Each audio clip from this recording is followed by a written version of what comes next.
My parents decided I should pay my spoiled sister's bills, so I decided to take every penny from them.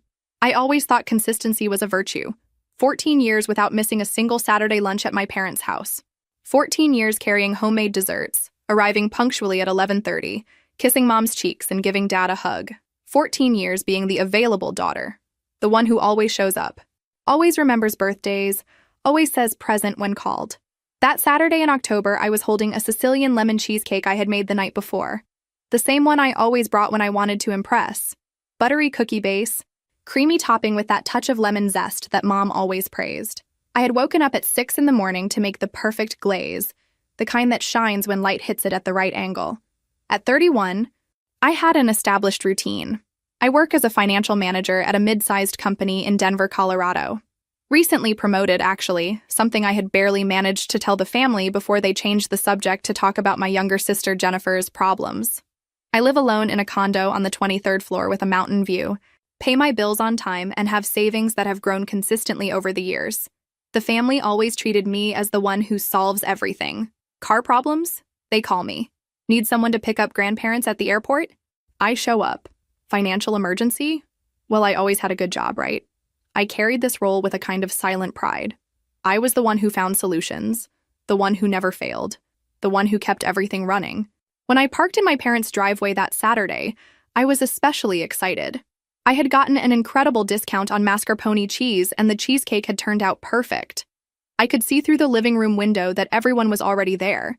Dad sitting in his brown leather armchair, Mom in the kitchen stirring something on the stove, and Jennifer sprawled on the couch with her phone in hand, as always. I was almost ringing the doorbell when I heard voices coming from the half-open living room window. Not that I intended to eavesdrop. It was just coincidence that I stopped to adjust the plate with the cheesecake and ended up hearing my own name. She always falls for this emergency talk, was Mom's voice, coming from the kitchen. Sarah is really dumb. I froze there on the porch with the cheesecake balanced in my hands. It's not dumbness, it's that she believes we're a real family, Jennifer replied, and I could hear the sarcastic smile in her voice. She still thinks we care about her as a person, not just as, as an ATM, Dad completed, and they all laughed. Well, at least she has money. I need you guys to help me convince her today. $250,000 isn't little money, but if we do it right, my breathing failed. $250,000? I already thought of a strategy, Mom continued. First, we say we need to renovate the kitchen. You know how she is perfectionist, she'll love to help with that. Then, if it's not enough, we invent a medical emergency. She never questions when it's about health. And if she suspects? Jennifer asked. She won't, Dad answered with certainty. She never questioned anything before. Remember the $35,000 she gave for your emergency last year? Didn't even ask what it was really for. And the $15,000 she lent me for the investment? She signed the check right away. I remembered. Of course I remembered. Jennifer had called crying, saying she had credit card problems and would lose her apartment if she didn't pay immediately. I didn't hesitate. I transferred the money right away. And Dad, he had said he found an incredible investment opportunity, but needed initial capital. Just until the end of the month, he had promised. Neither of them had paid me back a single penny. The problem is she's getting smarter, Jennifer said. She asked some strange questions last month about when I was going to pay back. That's why we have to act fast, Mom replied, before she starts connecting the dots. Connecting what dots? Dad asked.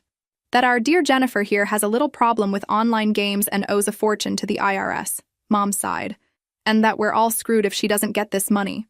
My world collapsed. Problems with games? IRS?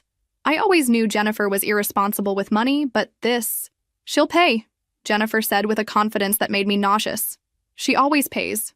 It's really pathetic, actually. Always trying to prove she's a good daughter. A good sister. As if money could buy love. They laughed again. All three of them. Well, at least she's good for something, Dad said. Couldn't get a husband, didn't give us grandchildren, but at least has a fat bank account. I was shaking. The cheesecake slipped from my hands and splattered on the porch floor, the perfect glaze spreading across the bricks like a yellow and white stain. Did you guys hear something? Mom asked. I backed away from the door in panic, trying not to make noise.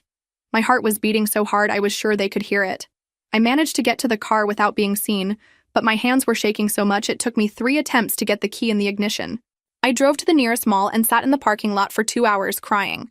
I sent a message to Mom saying I had an emergency at work and couldn't make it to lunch. She replied with a heart emoji, and that's okay. Honey, we'll see each other next week. Next week. When they would try to convince me to hand over $250,000 to solve my spoiled sister's problems. That night, I couldn't sleep. I stayed awake going over every conversation, every request for help, every loan I had made over the years. I started adding up in my head. $35,000 for Jennifer, $15,000 for Dad, plus $10,000 to fix the roof of the house, $5,000 for Mom's medical emergency. The list seemed endless. More than $100,000. Maybe more.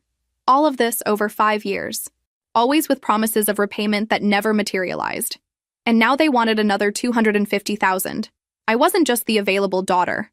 I was the daughter they kept around to bleed financially when they needed to. I was the pathetic one who believed money could buy love. But while I was there, sitting in the darkness of my apartment, looking at the city lights below, something changed inside me. The pain transformed into something colder, more calculated. I was a financial manager, for God's sake. I knew how to protect assets. I knew how to build walls. And for the first time in my life, I was going to build walls around my own money. Monday morning, I woke up with a clarity I hadn't felt in years. I called the bank as soon as it opened and scheduled a meeting for the same day. No, it wasn't an emergency, I told the attendant. It was strategic planning. During lunch, I was sitting at the bank manager's desk with a handwritten list in front of me. I wanted to move all my money to a new account at a different bank. I wanted to activate security alerts for any movement above $1,000. I wanted to remove anyone who had been added as an emergency contact. May I ask the reason for these changes?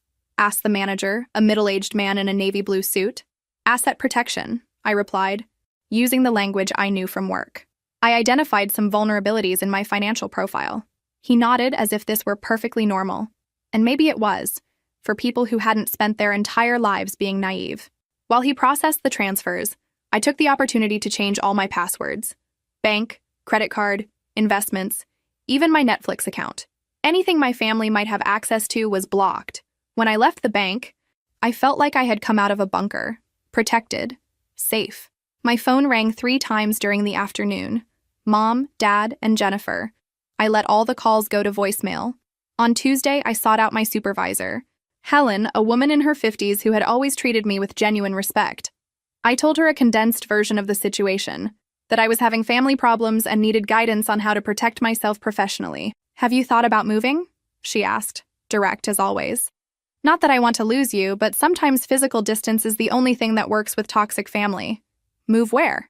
Well, it happens that our Seattle branch is looking for someone exactly at your level. Same position, salary 15% higher, and she smiled. It's 3 hours by plane from Denver. Seattle. I had never seriously considered moving, but the idea seemed incredibly attractive at that moment. Would you talk to them for me? I asked. I'm already dialing, she replied, winking at me. Meanwhile, my phone wouldn't stop ringing. I had ignored 27 calls over 2 days. The text messages started on the second day. Mom. Honey, why aren't you answering? I'm worried. Dad. Sarah. I need to talk to you about an opportunity. Call me. Jennifer. Hi, sis. I have news to tell you. Call me. I archived them all without responding. On Wednesday, Jennifer finally managed to find me. She showed up at my office at lunchtime, wearing a floral dress I recognized as being very expensive. Too expensive for someone who was supposedly broke. Hi, sis, she said, throwing herself in the chair in front of my desk. Are you avoiding me? I'm busy, I replied, continuing to type on the computer. Okay, but I need to talk to you about something important. She leaned forward, with that dramatic expression I knew so well. I kind of got myself into trouble. What kind of trouble? Well, you know how I am with money. She laughed nervously. I kind of have some problems with online betting, and the IRS is on me for unpaid taxes. I owe a lot of money, Sarah. I stopped typing and looked directly into her eyes. How much? $250,000, the same amount I had heard on Saturday. What a coincidence. Jennifer, I said calmly, do you have a gambling problem? Her face changed. The vulnerability mask slipped for just a second, and I saw something calculated behind her eyes. It's not really a problem, she said. I just, bet more than I should have, but that's not the point. The point is I need your help. And if I can't help, don't be ridiculous, Sarah. Of course you can. You have plenty of money. How do you know how much money I have? Another hesitation. Well, you have a good job, live alone. It's obvious you have savings. Jennifer, do you know I already gave you $35,000 last year? That was different. Different how? You know it was a loan. I'm going to pay it back. When? When I can resolve this situation. That's why I need the $250,000 now. I leaned back in my chair. Let me understand. You want me to lend you $250,000 to pay gambling debts and IRS problems, using as collateral the $35,000 you already owe me for a year? You're making this sound worse than it is. I'm making this sound exactly like it is. Jennifer changed strategy. Tears appeared in her eyes, and she started speaking slower, softer.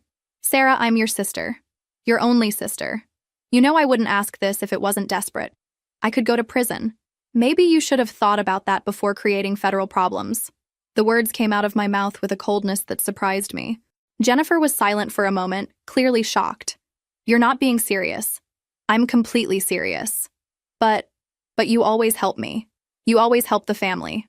I always helped the family. Past tense. Jennifer stood up, and I could see anger forming on her face. You can't do this to me, Sarah. I'm your sister. Exactly. You're my sister, not my financial dependent. Wait until Mom and Dad know how selfish you're being. They already know. Know what? That you owe $250,000. That you guys plan to manipulate me to get this money. That you think I'm dumb and pathetic. The blood drained from her face. You heard? I heard everything. On Saturday. I was on the porch waiting to ring the doorbell when you guys were planning how to deceive me. Jennifer stood there for a long moment, just staring at me. Then she tried one last card. Okay, maybe we said some things we shouldn't have. But you know we love you. You know it's family. No, I said. Family doesn't do this. Family doesn't call you pathetic and laugh at you behind your back. Family doesn't plan to manipulate you to get $250,000. Sarah, please. You can leave now, Jennifer, and you can tell Mom and Dad I won't be coming to Saturday lunches anymore. She left, slamming the door. I should have felt guilty, but all I felt was relief. On Thursday, Mom showed up at my office. She was dressed in that blue coat she always wore when she wanted to look respectable, and her eyes were red. She had clearly been crying. Sarah, honey, she said as soon as she entered. We need to talk. About what? About Jennifer. About family. About what you're doing. What am I doing? Abandoning your sister when she needs you most. I looked at her for a long moment. This woman had given birth to me, raised me, taught me to walk and talk. She had also called me dumb and pathetic, had planned to manipulate me for money, had laughed at my naivety. Mom, I said, did you guys think I was dumb enough to fall for the kitchen renovation story? Her face collapsed. You don't understand. I understand perfectly. You guys planned to convince me to give $250,000 to solve Jennifer's gambling problems. First with the kitchen story, then with an invented medical emergency. We didn't. She always falls for this emergency talk. Sarah is really dumb. Those were your exact words. Mom started crying for real now. Honey, you don't understand the pressure we're facing. Your sister could go to prison. And that's my problem? She's your sister. Exactly, she's my sister. Not my daughter, not my financial responsibility. But you have the means to help. I have the means for many things. That doesn't mean I have the obligation. Mom sat in the chair, defeated. You've changed, she said. You're not the same person anymore. You're right. I'm not the same person you guys thought you could exploit indefinitely. We weren't. Don't insult me by pretending it wasn't exactly that. She was silent for a moment. Then she looked at me with an expression I had never seen before. Almost as if she were seeing me for the first time. So that's it? You're going to let your family destroy itself? I'm going to let my family face the consequences of their own choices. Just like any responsible adult should do. And us? Your parents? Don't we mean anything to you? The question hurt more than I expected. Because despite everything, I still loved them. But I finally understood that love wasn't enough when there was no respect. You mean a lot to me, I said. But I finally understood that I don't mean anything to you except as a source of money. That's not true. Mom, when was the last time you guys asked how I was? When was the last time you celebrated any achievement of mine? When was the last time you treated me as a person, not as a solution to financial problems? She couldn't answer. Exactly, I said. So don't talk to me about family. Family goes both ways. Mom left without saying anything more. That afternoon, I received a call from Helen telling me the Seattle position was mine. If I wanted it, I accepted right away. By the end of the week, I had already started organizing my move. Not that it was complicated. I had always been an organized person, and my life fit in a few boxes. But there was something liberating about packing my belongings, as if each object I put in the boxes was a piece of my old life I was leaving behind. That's when Dad decided to make his final move. He showed up at my apartment on Saturday morning, unannounced. When I opened the door, he was holding flowers, a bouquet of cheap daisies from the supermarket. "Hi, honey," he said with that smile I used to love. "I thought we could talk." "About what?" "About all this nonsense. About you avoiding the family." I let him in, but didn't offer coffee or invite him to sit. He stood in my living room looking at the stacked boxes. "Are you moving?" "I am." "Where to?" "Seattle." "Seattle?" He seemed genuinely shocked. "Why the hell would you go to Seattle?" "Work." "But you have work here." "Better work there." He put the flowers on the kitchen table and turned to me. "Sarah, this is all about the money, isn't it? About what you heard last Saturday." "It's not about the money, Dad. It's about respect." "Respect? You guys don't respect me. You see me as a bank account with legs." "That's not true, isn't it? So tell me, when was the last time you guys invited me to something that wasn't a disguised request for money?" He was silent. "When was the last time you guys asked about my promotion? About my life? About anything that wasn't related to how much I can contribute financially to this family?" "We ask. You don't ask. You pretend to listen for 5 minutes before changing the subject to some problem of Jennifer's. She's your sister, and I'm your daughter. But apparently that only matters when you guys need money." Dad sat on the couch, suddenly looking much older. "You don't understand the pressure we're facing," he said. "Your sister is in serious trouble. She could go to prison, and you guys think that's my fault? It's not your fault, but you can help. Can you help me with something, Dad? Can you explain to me why it's my responsibility to clean up Jennifer's messes?" "Language?" "Sarah, don't change the subject. Answer the question, because that's what family does, helps each other." "Okay, so when was the last time Jennifer or you guys helped me with anything?" "We help you." "With what?" "When?" "Well, when you were looking for an apartment, you gave me unsolicited opinions about how I should spend less and invest more. That's not help. And when you were having problems at work, you told me to stop complaining and be grateful to have a job. Again, not help." "Sarah, you're being unfair." "Unfair? Unfair would be me having spent 31 years of my life being treated like a personal ATM and still continue smiling and bringing cheesecake every Saturday. You weren't treated like an ATM, wasn't I? So why, every time I show up, does someone have an emergency that needs money?" Dad didn't answer. "Do you know how much money I've already given to this family in the last 5 years? It's not about money. More than $100,000.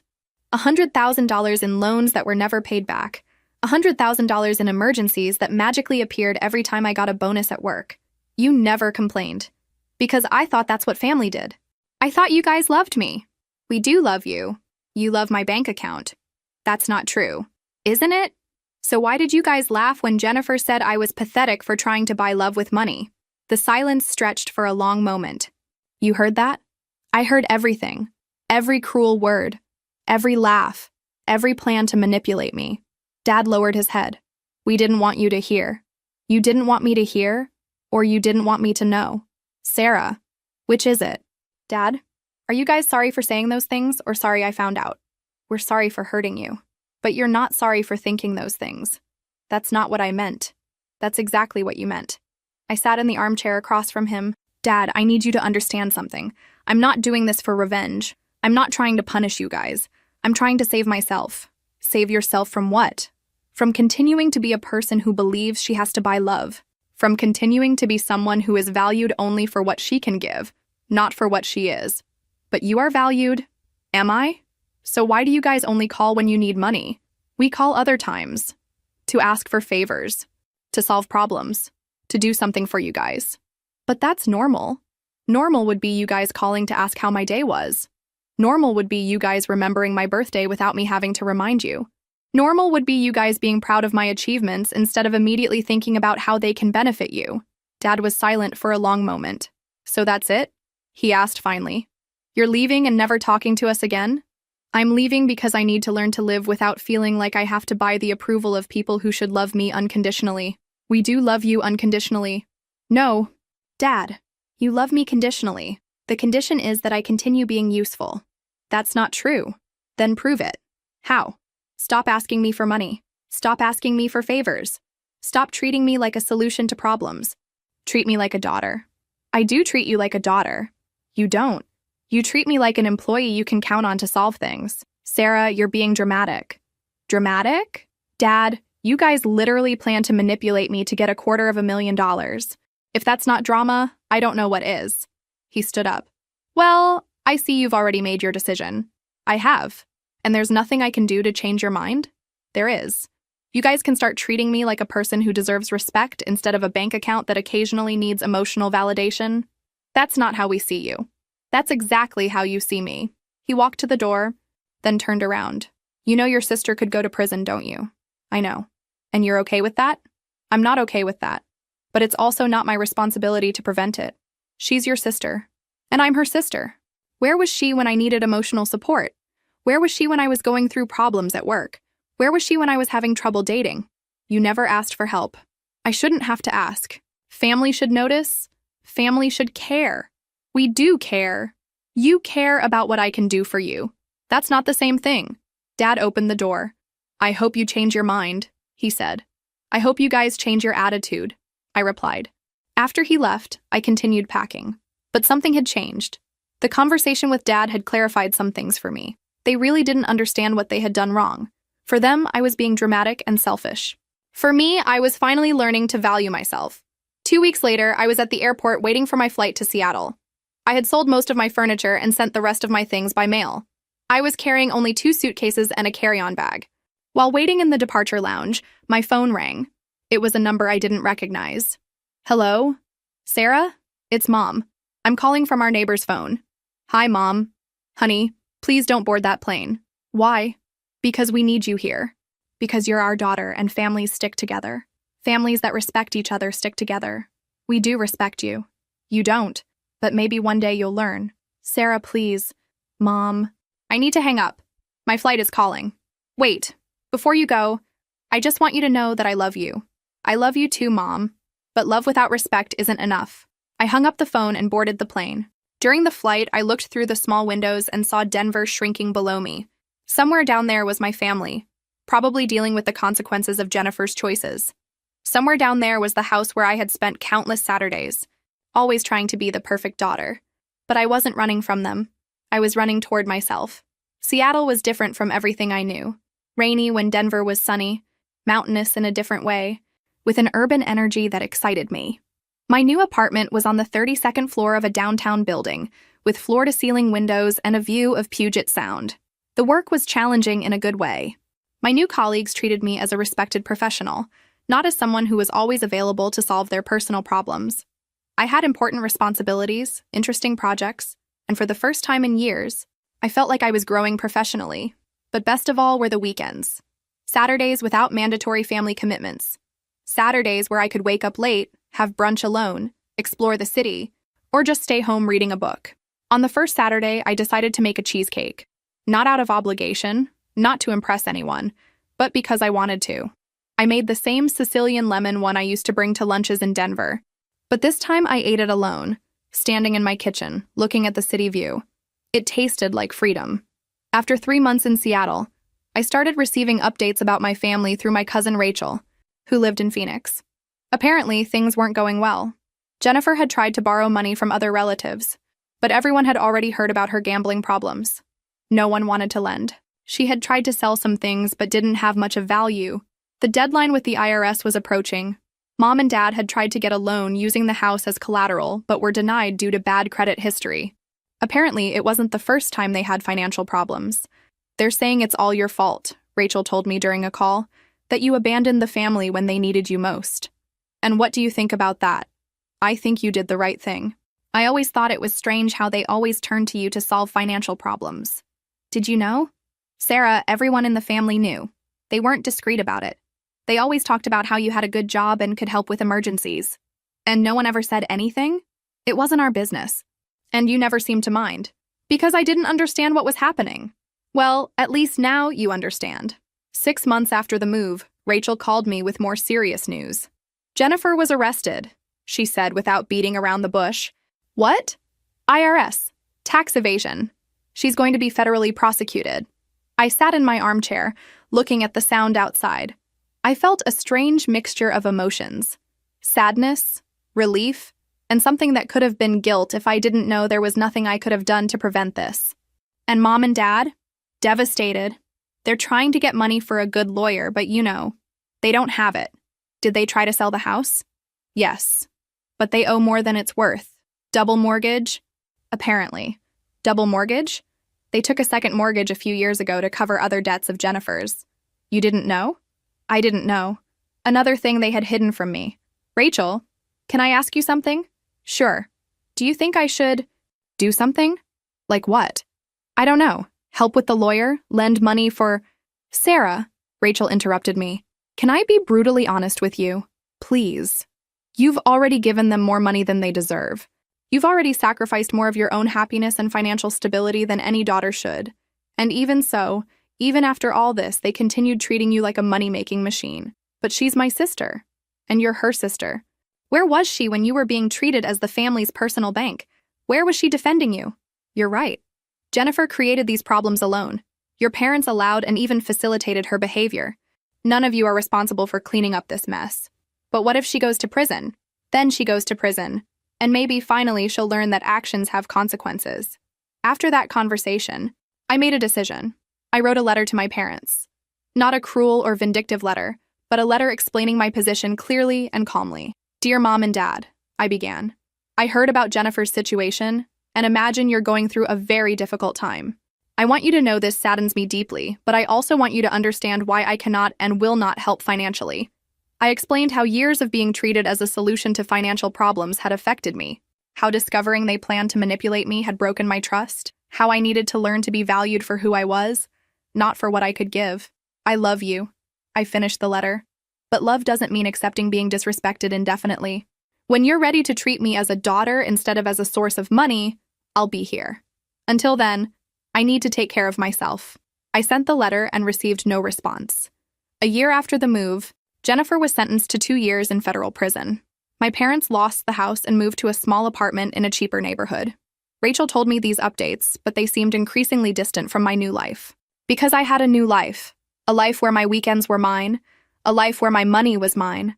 A life where I was valued for my work, my personality, my intelligence, not for my ability to solve other people's financial problems. I had made real friends, coworkers who invited me to dinner because they enjoyed my company, not because they needed something, neighbors who stopped to chat in the elevator because they were genuinely interested in how I was doing. I started dating, nothing serious yet, but men who treated me as an equal, who split the check at restaurants, who didn't see me as a potential sugar mama. And every Saturday, I made cheesecake. Sometimes to share with friends, sometimes just for me.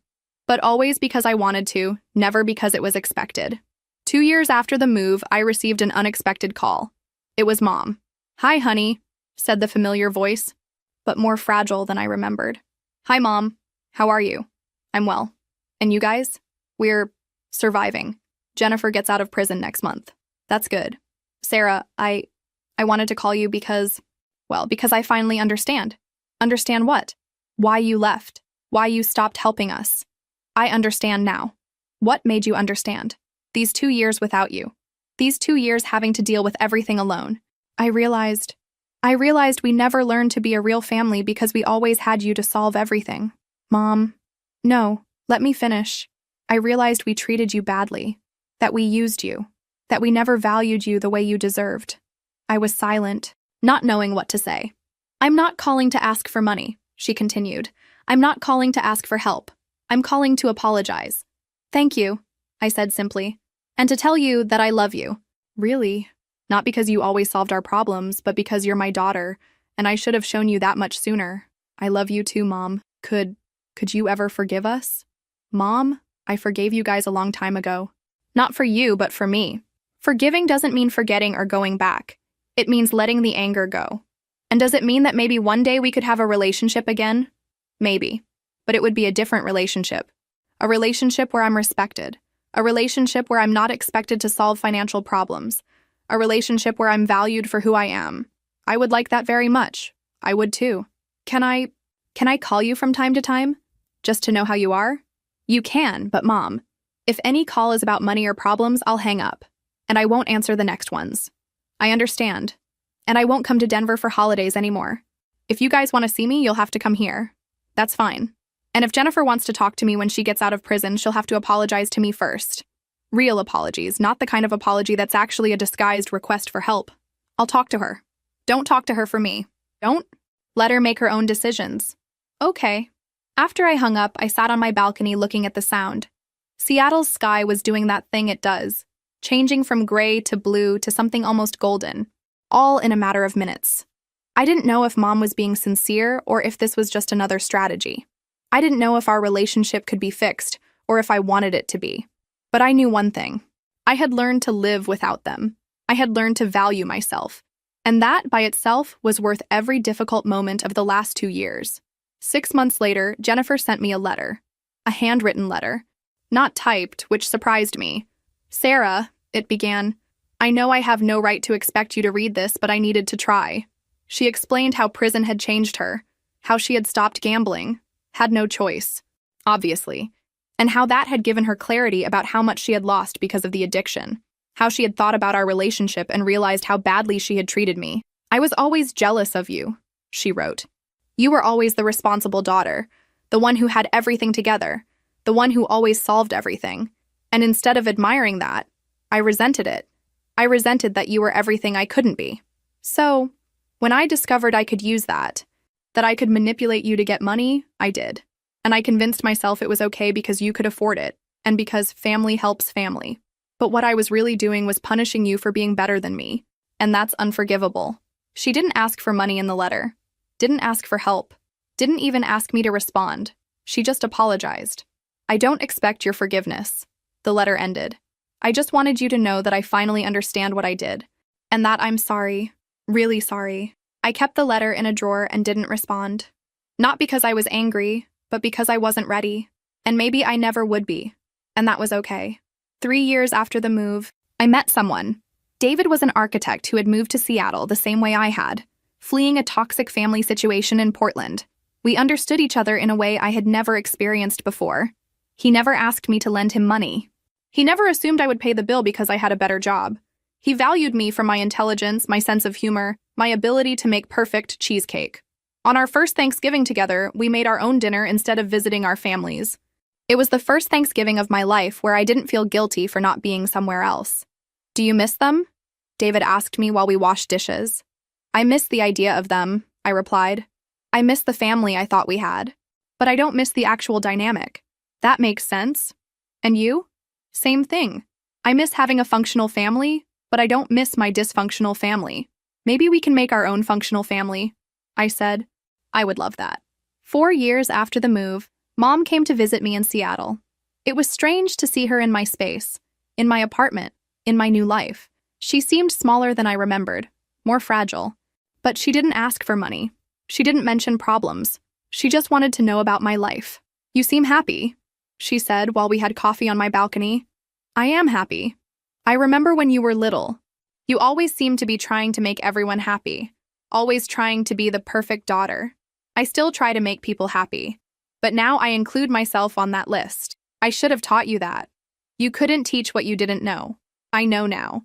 Do you? I know that love isn't just giving. It's respecting. It's valuing. It's seeing the person as they really are, not as you want them to be. That's a good start." Mom stayed 3 days. We didn't talk about Jennifer, who was still trying to rebuild her life after prison. We didn't talk about money. We didn't talk about the past much more than that. Instead, we talked about my work. She seemed genuinely interested. About Seattle, she loved the city. About David, she approved. When she left, we hugged at the airport. "Can I come again?" she asked. "If you want to." "I want to." "Then come." 5 years after the move, David proposed to me. We were on our balcony, watching the sunset over the Sound, when he got down on one knee. "Sarah," he said, "you taught me what a real family is. A family where people choose each other every day, where love comes with respect, where each person is valued for who they are.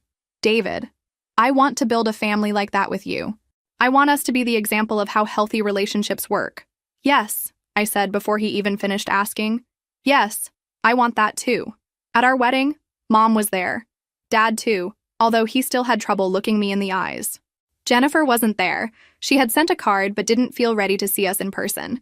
But also, there were my friends from Seattle, my co-workers, the people I had chosen to be part of my life, my new family.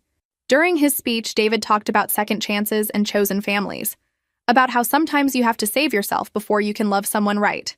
Later that night, when we were alone in our apartment, still dressed for the wedding, I made cheesecake, the same Sicilian lemon one I used to make years ago. "Why do you still make that?" David asked. "Because now it tastes like real love," I replied. "Not obligation. Can I tell you a secret?" "Sure. I never really liked cheesecake before I met you. And now? Now it's my favorite dessert." "Why?" "Because you make it with love. Love without expectations. Love without strings. Real love." 6 years after the move, Mom called me to tell me Jennifer had gotten married to someone she met in a support group for gambling addicts. They were building a simple but honest life together. "She wants to talk to you," Mom said. "She can call me if she wants." "Would you answer?" "Maybe. It would depend on what she wanted to talk about. She doesn't want money, if that's what you're worried about." "I'm not worried about that. I just don't know if I'm ready to let her back into my life." "That's your choice." "It is.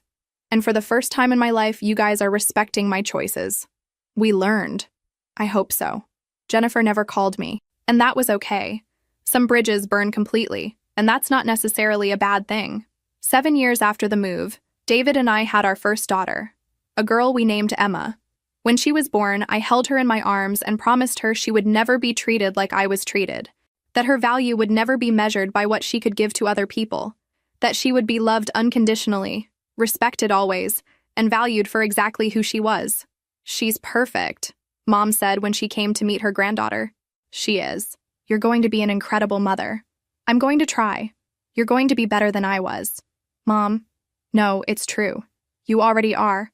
You learn to value yourself. You can teach her that." Mom was right. I could teach Emma things no one had taught me: how to set boundaries, how to recognize manipulation, how to value herself, how to love without losing herself. 8 years after the move, I was making cheesecake on a Saturday morning when Emma, now 1-year-old, was playing on the kitchen floor. David was reading the newspaper at the kitchen table. "Mommy, why do you always make cheesecake on Saturdays?" Emma asked. She had started talking early. "Because I like to," I replied simply. "But why do you like to?" "Because it reminds me that I can make beautiful things just because I want to. Not because someone expects it. Not because someone needs it. But because I choose to." "Is that good?" "That's very good." 10 years after the move, I finally completely understood what had happened. I hadn't run away from my family. I had run away from the version of myself that didn't know how to exist without being useful to other people. The girl who brought cheesecake every Saturday, hoping that food could buy love, had died. In her place, a woman had grown who knew her own worth, who chose her own relationships, who gave because she wanted to give, not because she felt she had to give. I still made cheesecake on Saturdays. But now, when I put that first spoonful in my mouth, the taste was of freedom.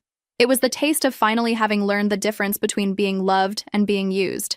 And that difference had saved my life. There are stories that aren't just stories. They're mirrors of life. If this one moved you, help us keep telling others that also deserve to be heard. Subscribe to the channel, turn on the notification bell so you don't miss more stories like this, and join us. Thank you very much, and have an excellent day.